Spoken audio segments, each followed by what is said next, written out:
We're in the realms of contemporary Pilates and an exercise you definitely know. It's curl up.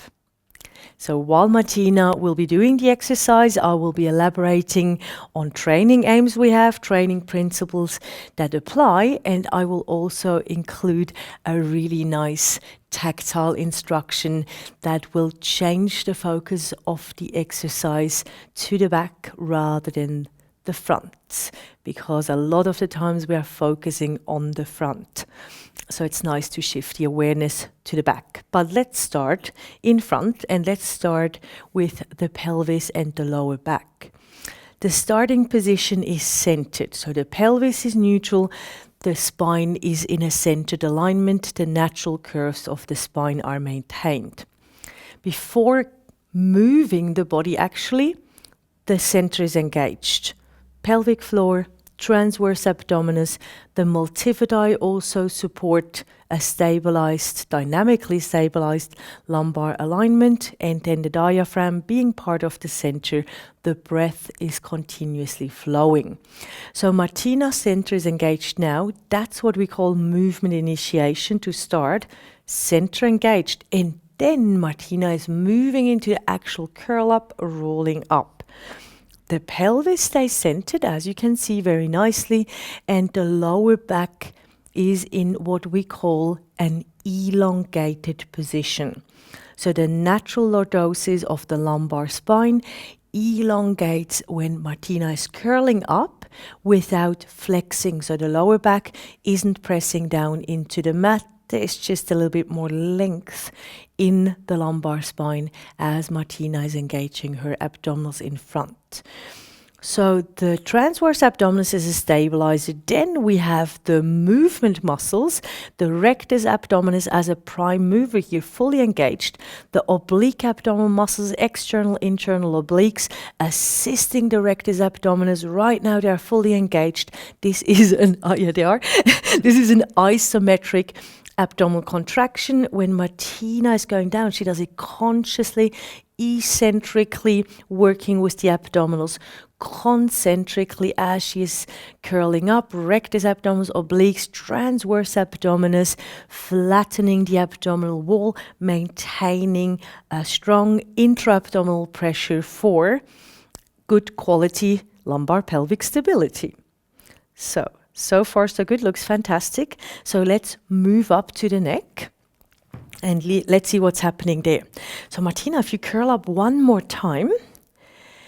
So the neck muscles are engaged because Martina has lifted her head off the floor. So can we disengage the neck muscles in this position? No, clearly not. But we can have a more balanced engagement. And then Martina can go all the way down. So you have sternocleidomastoid as a neck flexor that is supporting the alignment of the head and the neck when Martina has lifted her head off the floor. So as you can see, it's engaged, and it's engaged to a good degree. Now, of course, it's not by itself. Like in the lower body, the rectus abdominis, the obliques are supported by the transverse abdominis. In the neck, the sternocleidomastoid is supported by deep neck flexors, like the longus colli and the longus capitis.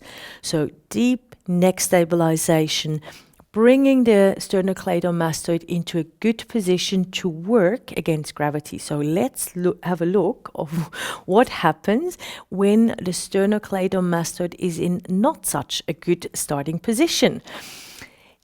Its attachment at the head, behind the ear, is behind the axis of rotation of the cervical spine. So it can also act as an extensor of the upper cervical spine, not just as a flexor of the lower cervical spine. So when Martina is lying like this with her upper neck slightly extended, the muscle is not in the best position. It's actually contracted at the top. Now, when Martina is lifting like so, look what happens. this is not a happy sternocleidomastoid. This is a very hard working sternocleidomastoid, and her deep neck flexors haven't been able to engage to start to support, and then you can go back, to support the alignment of the neck and unload the sternocleidomastoid a bit. So in case you are lying like this, like, can you go into neck extension? So if that's your starting position, we really do recommend to place something flat, like a folded towel underneath the head, so the neck is more naturally aligned. If there's nothing handy, just do a little, tiny little flexion. It's a nodding movement, still keeping the throat soft, but at least engaging deep neck flexors before lifting the head off the floor. That looks way better then, and the forces are more evenly distributed. Sternocleidomastoid supported by deep neck flexors.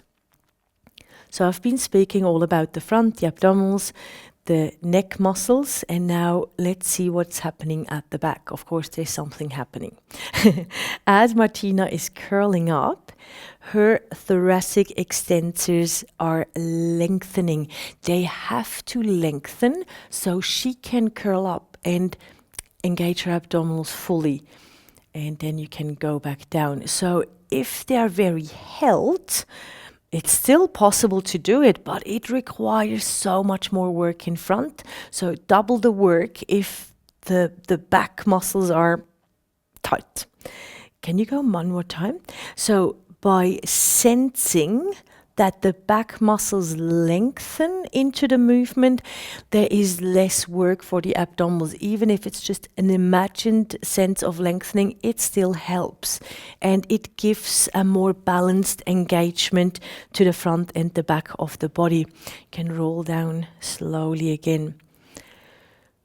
So you could focus on the front, that's very clear.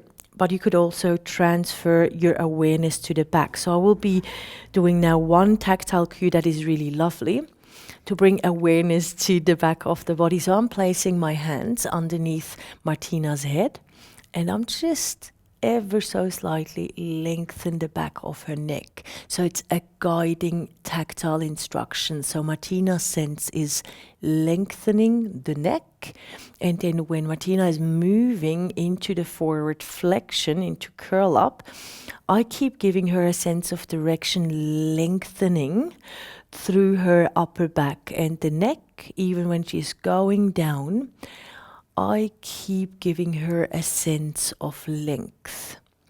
Now we'll do it, it's really lovely. I will do it one more time. So rather than lifting Martina's head, I'm sliding my hands underneath the back of her head and then slide my hands under so she can rest her head in my hands. Just slight sense of lengthening the neck back, and then she does everything. I just guide the movement, give her a sense of length in her, fantastic, in her spine extensor muscles, and that sense stays until she can relax her head on the floor. Beautiful. Curl up.